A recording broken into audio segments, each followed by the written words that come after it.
Well, guess what? What? Oh, you were supposed to guess. Um, well, I got some more stuff to show, and I'm so embarrassed I had to wear a mask. Not really. But starting off here, we got some. This is a top 10 list of movies book with a hair on it, and this has categories of like Hammer top 10 Hammer horror movies, animated characters, coming of age movies, performance by children, mad scientists, 80s action movies, so on and so forth. And this one I picked up, I might have shown this already, Spy vs. Spy. I think I did show this in a recent one. This is something that I really loved as a kid. These picked up at a comic book store in Cincinnati. I don't know if I showed those or not. Hot stuff. This is a recent issue of Horror Hound magazine, and their Horror Hound Festival is coming up this month, and I'd like to go, but I'm going to have to pass this time. I went to the last two, but I thought this was rather interesting. It has the VHS article there about the importance of VHS and how people collect it and so on.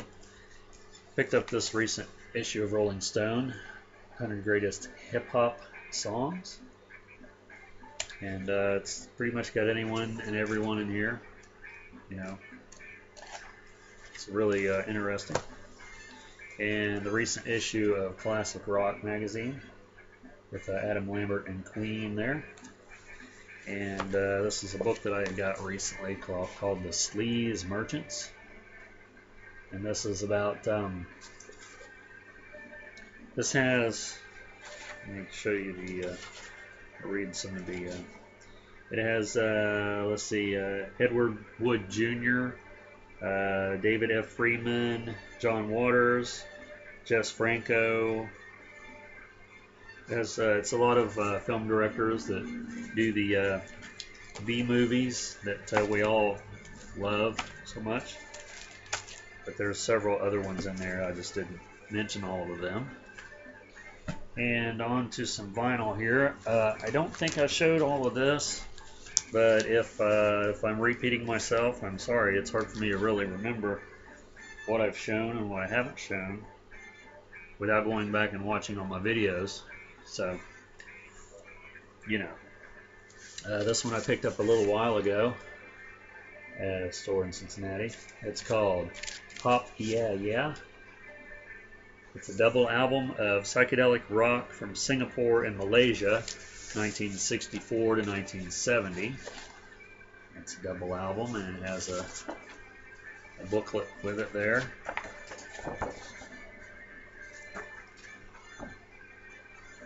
And I seen this there just before I picked it up, and this thing's so slick I can't hold on to it. And it's like, oh my god, it was in the world section. It's like, oh god, I really want that. So I really got it. And back in the slip it goes. And I listened to this, and it's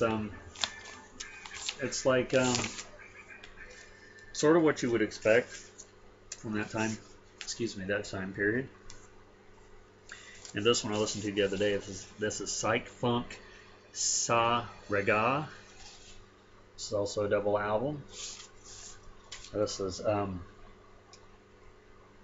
let's see, psychedelic funk music in India from 70 to 83. And a lot of it sounds really familiar to me. I don't know if it's just because I'm familiar with the style or if it was a specific artist. But these were, this kind of stuff really intrigues me a lot, so I always try to pick it up.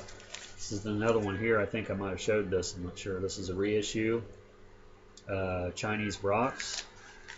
This is a lot of different artists from the 60s garage rock, surf, trash, rock and roll, a go-go from Southeast Asia. This is all from the 60s. And this one, there's the label. This one was colored vinyl, yellow vinyl, you can see that. And I played this one. It's basically garage rock. It's just, some of it's in English and some it's not. Moving on here, this is G.G. Allen. This is my first G.G. Allen on vinyl that I thought I'd pick up. I know that his music's an acquired taste, but this one's called Resurrected, and this one came out after his passing. And it's just, there's the label. Same on both sides, black vinyl. And I haven't listened to this one yet, but I've watched a few of his concerts, and it's just, it's really unreal, you know, that the guy actually lived as long as he did, considering, you know, he just didn't seem to care about his life or anyone else's. So, and then I got this Misfits collection. This is the second collection, I believe. Yeah, collection number 2. And I have these on CD, but you know, to have them on vinyl is what it's all about. And then we have, collection 1. And these has all the classic Misfits songs. It has a lot that you know, the Metallica had covered, and I'm sure plenty of other bands have covered throughout the years. Speaking of Metallica, Ride the Lightning. This is the reissue, and this was an album. This is the first Metallica that I ever owned in any format, but I did actually buy it on vinyl originally, and you know, it's just one of the best thrash albums of all time, and it even says that on it, and I have to agree. There's the insert. And the lyrics, and so now I need to get the Black Album and Justice for All. I'd like to get those two on vinyl, which I think I might have showed that already. But and then we have Megadeth, So Far So Good So What. This is another one that I owned when it came out on cassette. I bought it. And there's the sleeve. These are reissues, of course. I don't know if how possible it would even be to find an original of some of these. Like, not only is it hard to find 90s stuff, originals, but as far as 80s thrash reissue, 80s thrash originals, I think it'd be just as hard. Megadeth, So Far So Good So What? Or no, I'm sorry. Oh, I just showed that one. He sells, but who's buying? I'm just having a flashback there for a second. And this one also has the separate sleeve. These actually came with the sleeve by itself, and then it came with the record and just a plain white sleeve. These are on the Capitol reissues. And you know, between this Megadeth one, the Metallica Ride the Lightning, and Slayer Rain and Blood, and Merciful Fate Don't Break the Oath, I played those things to death originally when I first got them. Because you know, I was really into thrash for the longest time, and a lot of my friends didn't like thrash at all.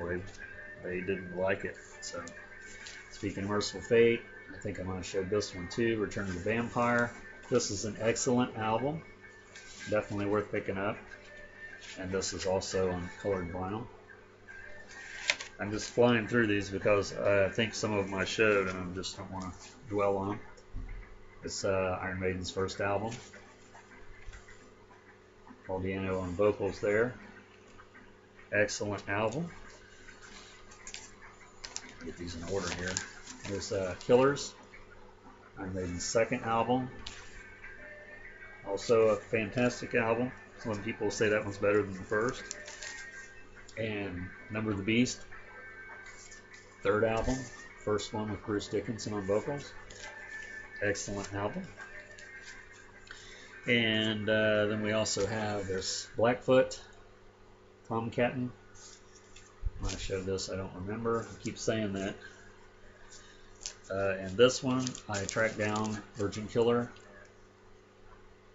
I tracked down the Virgin Killer, yeah, right. And so there that is.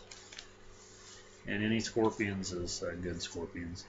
As long as it's not the real kind that stings you, like this. Is that how they sting? Actually, I guess they'd just be one. So if there's two, then that'd be a mutant scorpion, I suppose. All right. Well, I gotta go. I need to get into the wrestling ring here. I got a match coming up, and so hopefully I'll be back if I don't get my head torn off for the next video.